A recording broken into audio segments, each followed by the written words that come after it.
Hey everyone, it's Mike Henry with Follower of One, and today my podcast interview guest is Addison Williams from RightNow Media.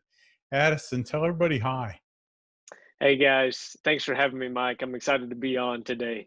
Hey, I'm glad you're here, man. I enjoy talking with you every chance we get, so I'm glad we're recording Likewise. one of them. Absolutely. Addison, I've been waiting a long time for the invite, Mike. now wait a minute. You need to tell people the story there. Okay, so That's that's true. That's true. Mike has been asking me to get on for quite some time, and myself, I have not solidified the time in the calendar, but Mike actually nudged me a little bit this week, and a few days later, I'm on. So super excited that you asked me to be a part of this, Mike. I'm excited too. So sorry we had to get you. Is when does Kason, your new son, get his room? Never.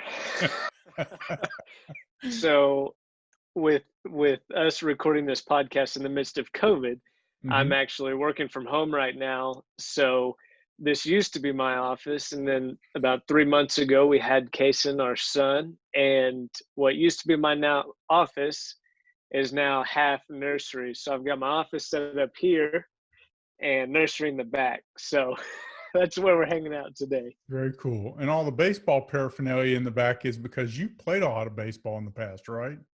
That is correct. I counted it up at one time, and I played competitive baseball for 18 years of my life, if you want to Wow. put it into perspective. Yeah, So since you were like 4. pretty much. Yeah. My parents said I was picking up bats and balls when I was barely walking. So it's been part of my life for a very long time. Very cool. Now, who else is in your family besides Kason?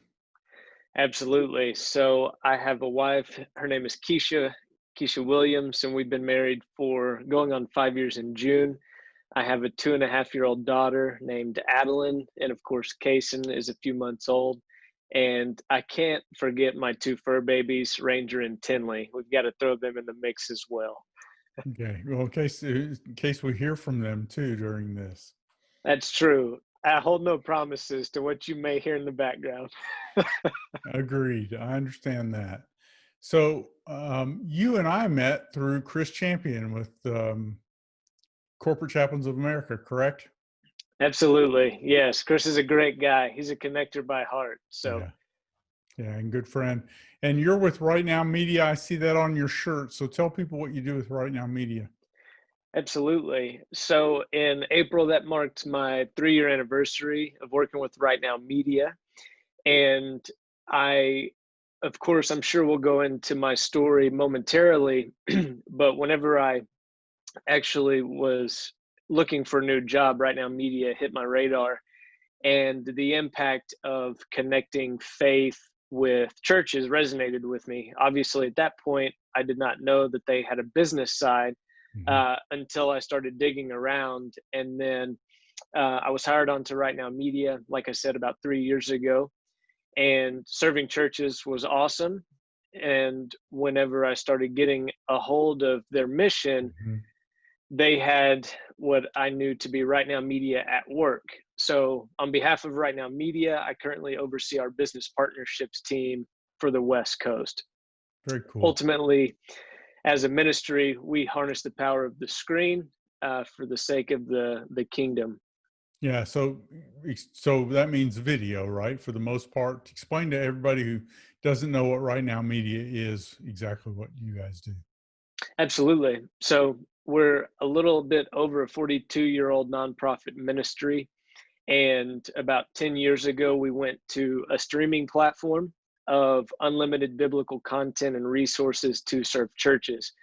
And about 7 years ago ish, don't quote me on those numbers, but roughly, we found out that there was an opportunity to serve faith based leaders in the marketplace, specifically those wanting to holistically care for their employees and immediate family members. So, what we do is we are an all-inclusive on-demand video library, a hub, if you will, for the best personal care, leadership development, and faith-based resources and series in today's climate.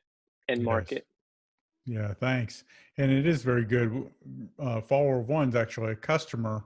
So when you join the Follower of One online community, you get a membership in RightNow Media and you can stream their content. There's all kinds of different cool training programs, both faith at work and regular business and leadership types of material as well, in addition to things for other parts of church ministry like children's ministry or things like that. So a lot of cool, I mean, thousands of videos in the library, correct? Absolutely. We have about 21,000 individual videos. And then, of course, those are broken down into series as well. Yeah, it's cool stuff. So, but you all now, you also, because you and I met in some degree for this reason too, you have kind of a side gig thing that you're doing as well. What's that? what what do I not do, Mike? uh, I do quite a bit. I would say the biggest thing summarizing what I like to do outside Right Now Media is on my LinkedIn. If you go follow me on LinkedIn, my slogan is helping people thrive. And ultimately in everything that I do, that's where I want to go with Mhm. people. From the example of what you said, what else I do is I'm very close to Follower of One as well as one of your community hosts and managers, just making sure that people are engaged in the community, but more so just bridging that gap from the outside and the inside and allowing us to really foster that level of care and faith at work. I mean, that really resonates with me and my mission. So, in that Yeah. being entrepreneurial to help you to bring that together and focus on online marketing as well. It's just become a passion of mine to help people find nonprofit ministries like yourself that could have possibly had no idea you exist, and being able to connect people to that resource, to your resource, to this podcast Hmm. is something that I really draw to heart. And it goes back to my mission of helping people thrive, because so many people have poured into me. It's easy for me to post on social media or draw traffic to a reputable cause, of which in this case would be, for example, Follower of One. Yeah. Well, and I appreciate what you do with me. And we've talked about marketing automation. We've talked about a number of things. Addison's very skilled in dealing with many of these different tools in the marketing automation space. And also he knows a ton of people. He's very much a networker and a connector. And we'll put connections to Addison in the show notes and in the notes underneath this video if you're watching it on Facebook, so that you can connect with him too. So uh, just one of those things. Now, you took part in some of the things that we've done with Follower of One, right? You've been involved in a marketplace mission trip. Yes, sir. Absolutely. What did you think about the mission trips?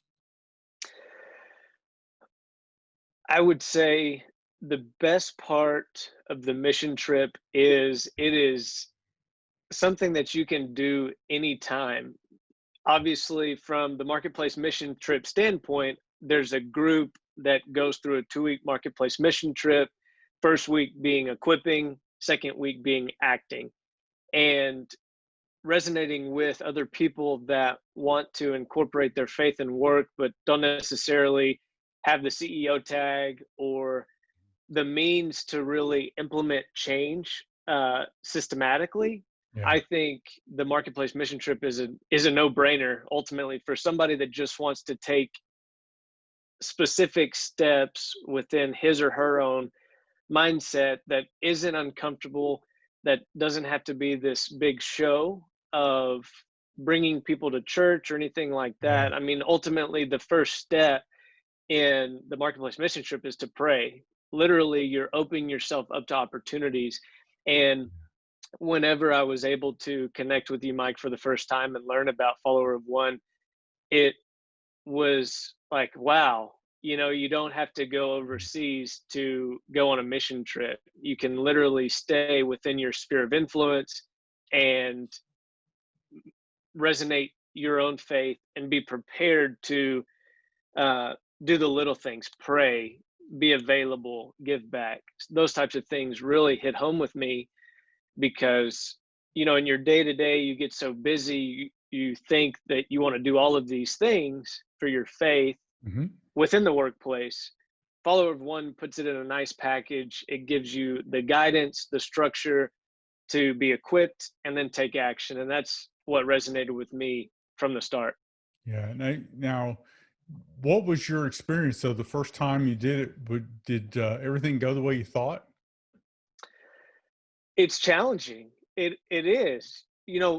Whenever you talk about your faith, you have to keep it in front of you. And I think from the first time that I went on a marketplace mission trip, it's like, man, this thing is going to be easy. Like, I'm just going to get in, get out. Nothing's going to go wrong, right?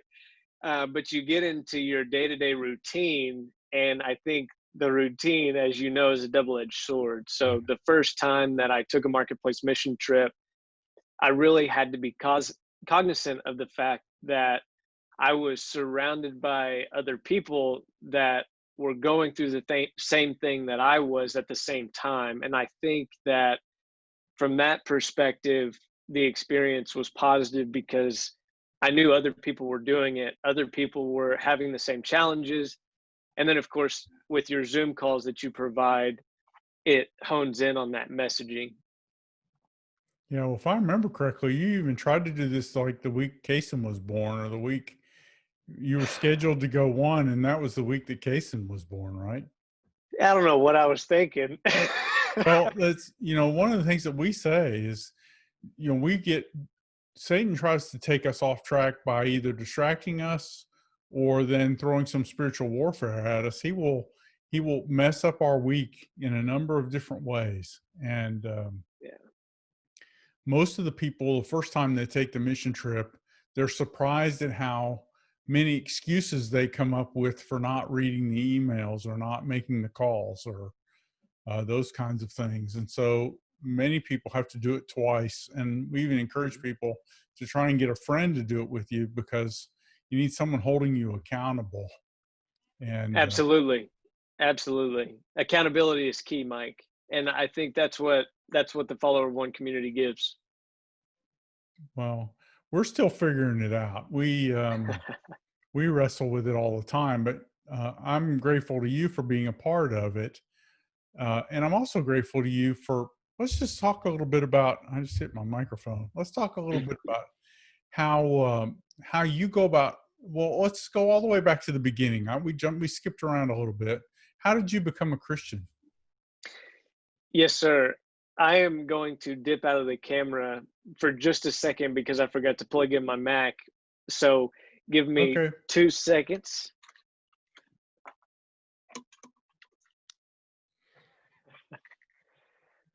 My dad used to say, lack of planning on your part does not create a crisis on mine. Mhm. And I give kudos to my dad for that because literally before this Zoom call started, I said to myself, I need to plug my laptop in. And then I got excited because it was 5 o'clock Mhm. and we're on this. So, yes, Mike, please re ask that Tell question. me about how you became a believer. Yes, I became a believer at a young age. I come from a Christian conservative home, so my parents always instilled biblical values into everything that I did growing up, Mhm. which I'm extremely grateful for them.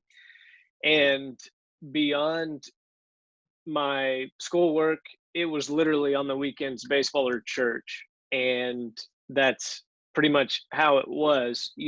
Growing up into my teenage years, of course, I accepted Christ. And obviously, just like you said, the devil has a plan to really wart our plans.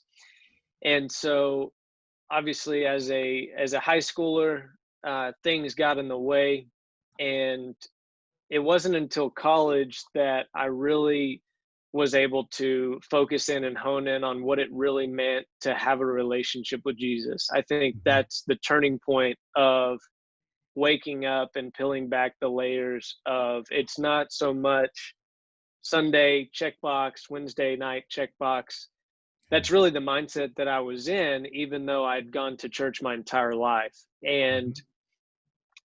whenever I was on my own for the first time out of college, I played baseball at a junior college in Dallas. And so I was on my own from 18, in a sense, Mhm. during college, and ended up starting then. I started in a Bible study group for the baseball team, of which was a core group that continued throughout that year. And then at Northeastern State University, where I played ball thereafter, I was immediately plugged into FCA, Fellowship of Christian Athletes. And it was at that point, the FCA group that I was a part of, also meeting my wife, that really allowed me to step into that relationship Yeah. and become not so much a checkmark Christian, but one that wanted to dive deeper and see real examples of what a relationship with Jesus Christ meant.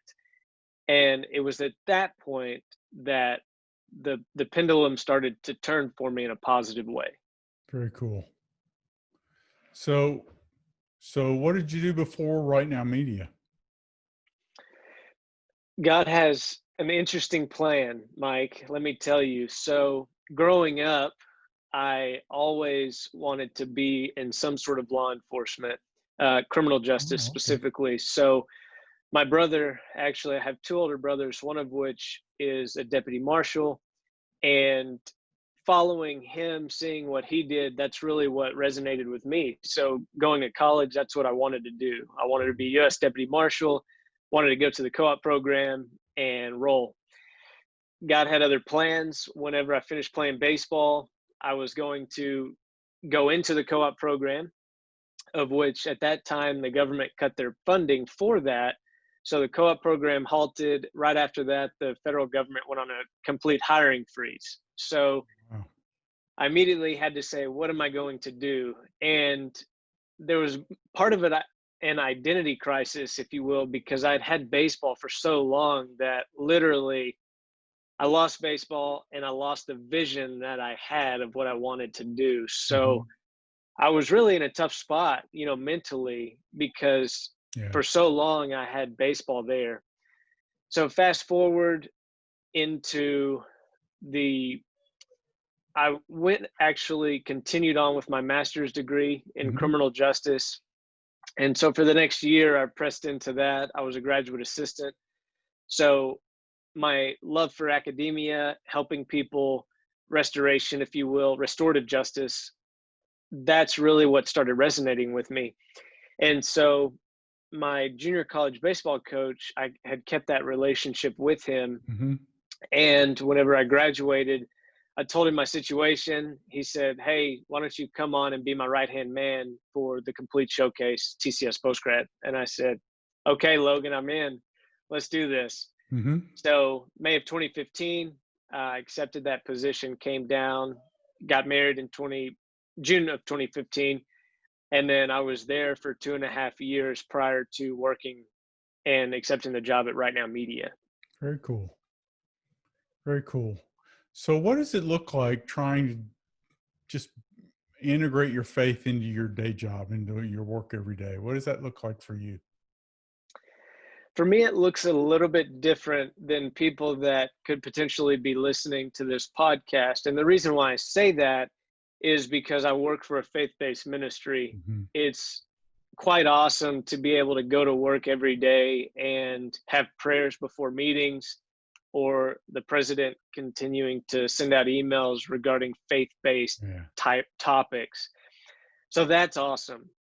And I would say on my side, uh, it's cool to be able to see different people, whether they served the church prior, whether they're in school to be a pastor or a church leader. Mhm. It's really cool to see different perspectives.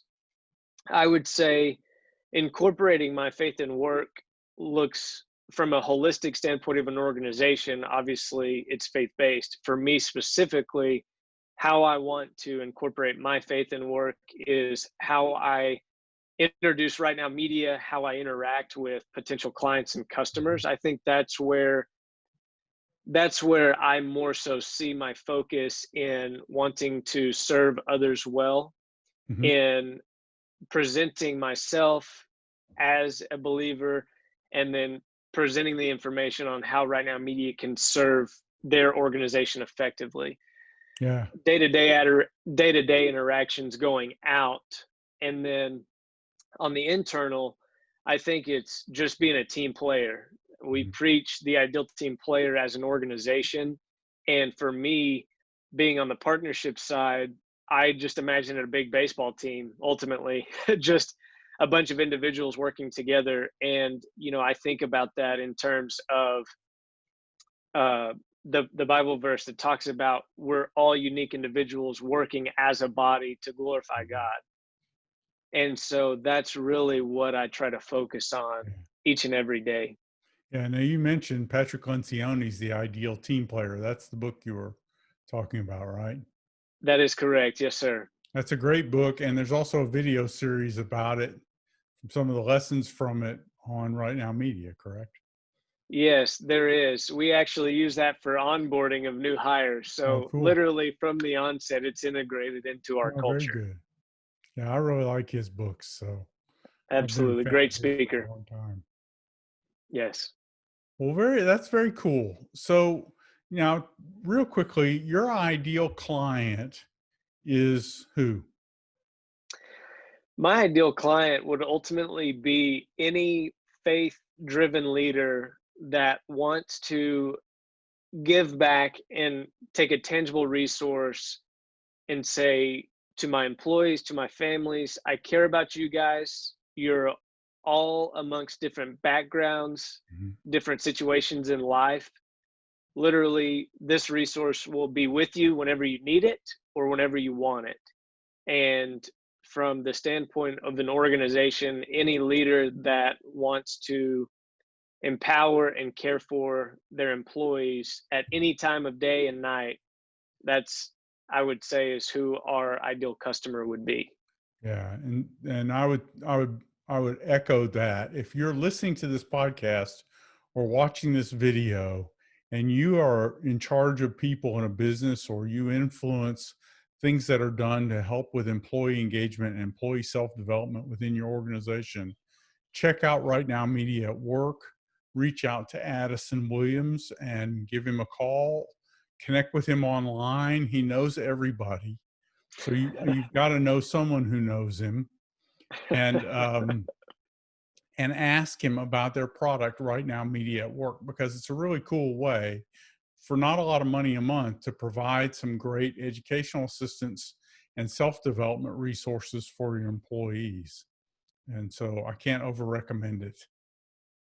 Thank you, Mike. Hey, my pleasure. I'm excited too, because you and we've been on a couple of these things. You're also doing some faith-based networking, and you and I have talked a little bit about how we grow that. And as we're Mhm. recording this, the lockdowns are just starting to lift in several places, and everybody's trying to figure out what life looks like now, as Absolutely. you know. And so I think connecting with friends, people who follow Jesus, and trying to figure out ways to pray for and help one another is a great activity to take part in. A friend of Mhm. mine quoted Senator Jim Langford from here in Oklahoma today. He said, "The reason it seems like we're all guessing is because we're all guessing." I'm paraphrasing. I don't remember the exact quote, but Mhm. these are unprecedented times. We're all guessing. Right. Yes. Mhm. And so having some resources and some trusted people around, that's key to being able to figure out the best way to do whatever it is we have to do every day. Absolutely. Absolutely. I would echo that to say, Mike, whenever you're talking about my networking events or things, there is power in relationships. And the more I work for Right Now Media, the more I interact with you. Whenever you can trust people, lock arms with them, and have the same mission and mindset to move forward and advance not only your company or organization, but work in tandem with each other, Yeah. I think that's when everybody wins. And so to speak just on our networking conversations, I think that it really draws out the heart of people to make a difference. Whether we're working at RightNow Media or follower of one, I think at the end of the day, we want to serve people effectively and well. And so when you can put a lot of those people together, whether it's on an hour Zoom call or a podcast, Mhm. to expand on that, that's really what I'm drawn to. Yeah. And it really goes back to my mission of everything that I do. And it's at the end of the Yeah. day, it's helping people thrive. If you think about it, Yeah. like we're in the business of loving and helping on people, and setting up an hour Zoom call to where people can engage from all around California to Florida to Hawaii, Mhm. uh, to Ukraine. That's Yeah. part of the victory there. Yeah. I think that's what's so cool right now is everybody in the planet's in the same boat.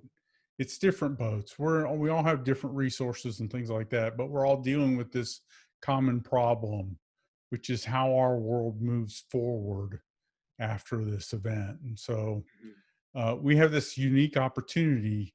I love the idea that we get to serve people so that Jesus becomes visible.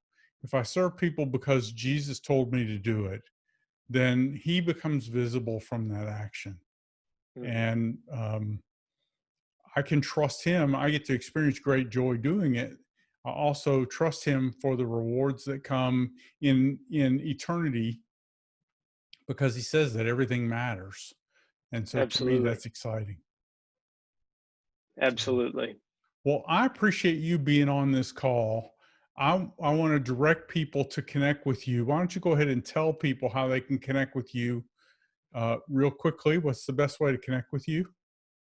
Absolutely. LinkedIn is my go-to, and you can find me at Addison Williams. That's me. And contact information if you have any questions. My email is Addison, Addison, at rightnowmedia.org. Yeah, we'll have all that in the show notes as well. I want to encourage you to reach out and connect to Addison. We both want to encourage you to try and live an integrated faith. I'm, we call it follower of one because everything else we're supposed to be doing, we do on behalf of our relationship with Him, Mhm. and um, that calls us to be leaders and initiators and people who are out making a difference in the lives of people. Most of the time, by making a sacrifice or giving something away without being asked. And Mhm. so I'm grateful for you, brother. I'm grateful for you being on this podcast. And this has been a lot of fun. Yeah, thanks for having me, Mike. Hey, I thanks a appreciate it. lot.